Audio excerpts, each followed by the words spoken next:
even without doing any activity, you can still manifest what you want. If you organize the 4 dimensions in one direction and keep it unwavering in that direction for a certain period of time. But does this mean that the universe will do it for you and it will happen? No, I want you to understand nobody will lift a finger for you. What has not happened till now on this planet can happen tomorrow. Human beings are capable of making it happen tomorrow. Everything we as human beings have created on this planet was essentially first created in our minds. All that you see, which is human work on this planet, first found expression in the mind, then it got manifested in the outside world. The wonderful things that we have done on this planet and the horrible things that we have done on this planet both have come from the human mind.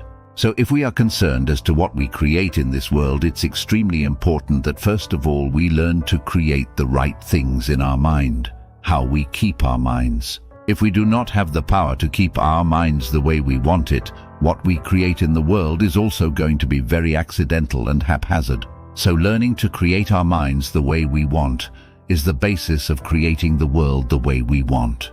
There is a wonderful story in the yogic law.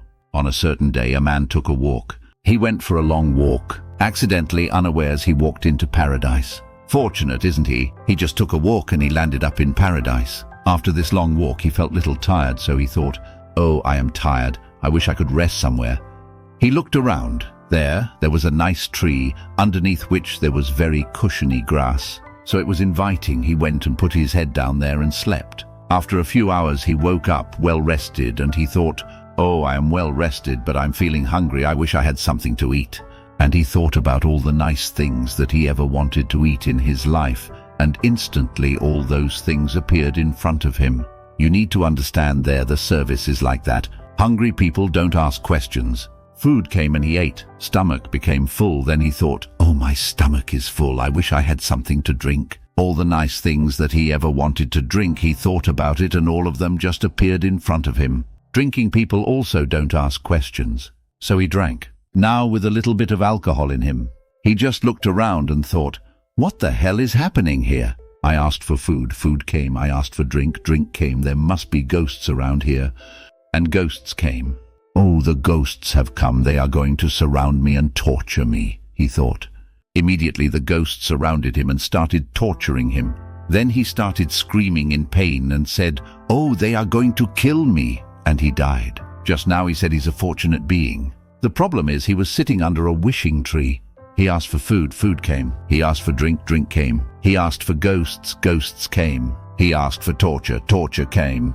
He asked for death. Death happened. Now don't go looking for these trees, kalpavrikshas, in the forest. You can barely find a tree these days. A well-established mind, a mind which is in a state of samyukti, is referred to as a kalpavriksha. If you organize your mind to a certain level of organization, it in turn organizes the whole system. Your body, your emotion, your energies, everything gets organized in that direction. Once all these 4 dimensions of you, your physical body, your mind, your emotion, and the fundamental life energies are organized in one direction, once you are like this, anything that you wish happens without even lifting a little finger actually. It would help to assist it with activity. But even without doing any activity, you can still manifest what you want if you organize these 4 dimensions in one direction and keep it unwavering in that direction for a certain period of time. Right now, the problem with your mind is every moment it is changing its direction. It is like you want to travel somewhere, and every 2 steps, if you keep changing your direction, the question of you reaching the destination is very remote unless it happens by chance. So organizing our minds and in turn organizing the whole system and these 4 basic dimensions of who you are right now in one direction, if you do this, you are a kalpavriksha yourself. Anything that you wish will happen. But right now, if you look at your lives, everything that you have wished for till now, if it happens, you are finished. Everything and everybody that you have desired for, if all of that lands up in your house today, could you live with that? Once we are empowered like this, it's very important that our physical action, emotional action, mental action, and energy actions are controlled and properly directed. If it is not so, we become destructive, self-destructive. Right now, that is our problem. The technology, which is supposed to make our life beautiful and easy, has become the source of all the problems, that we are destroying the very basis of our life, which is the planet. So what should have been a boon, we are making a curse out of it. What has brought incredible levels of comfort and convenience to us in the last 100 years or so has also become a threat to our life. Simply because we are not conscious action, we are in a compulsive state of action. So organizing our minds fundamentally means moving from a compulsive state of activity to a conscious state of activity. You might have heard of people for whom they ask for something and beyond all expectations it came true for them. Generally, this happens to people who are in faith. Now let's say you want to build a house. If you start thinking, oh, I want to build a house. To build a house, I need $300,000, but I have only $10,000 on my bank. Not possible, not possible, not possible. The moment you say, not possible, you are also saying, I don't want it.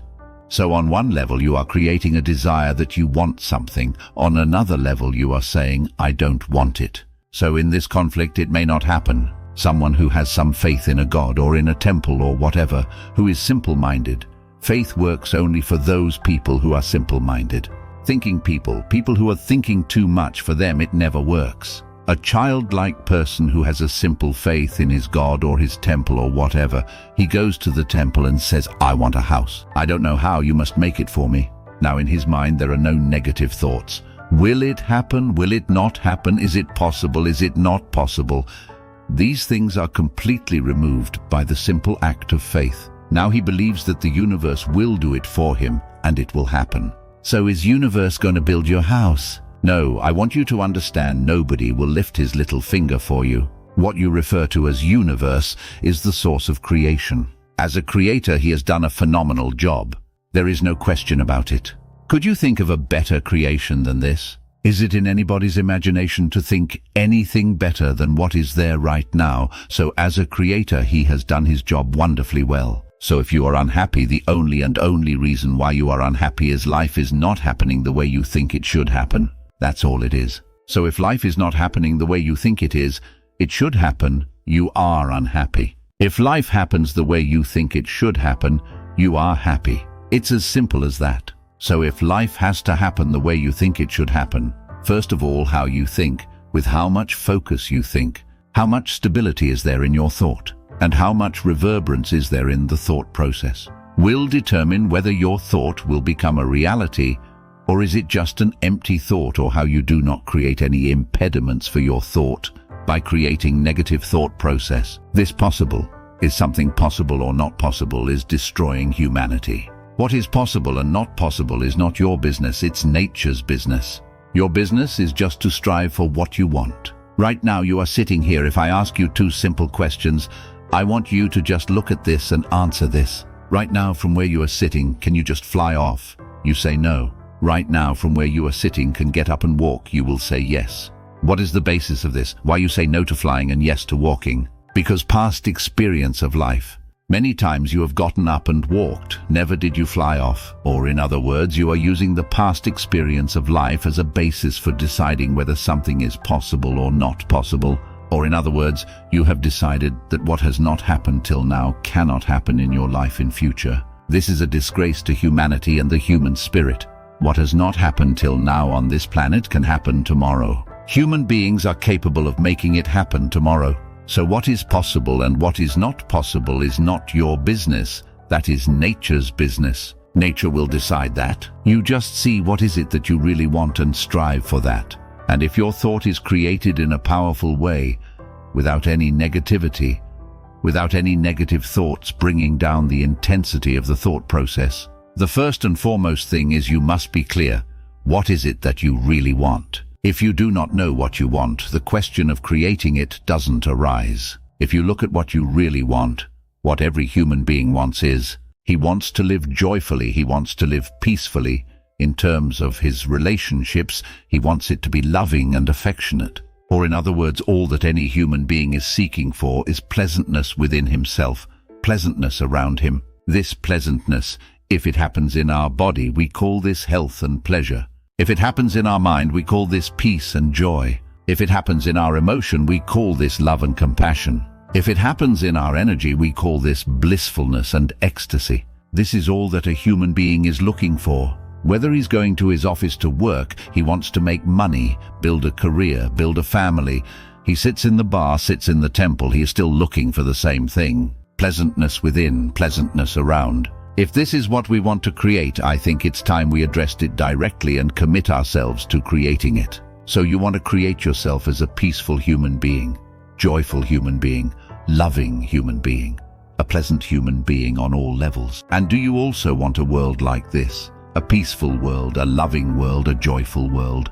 No, I want greenery, I want food. When we say a joyful world, that means everything that you want has happened. So this is all that you are looking for. So all that you need to do is commit yourself to creating it, to create a peaceful, joyful and loving world, both for yourself and everybody around you.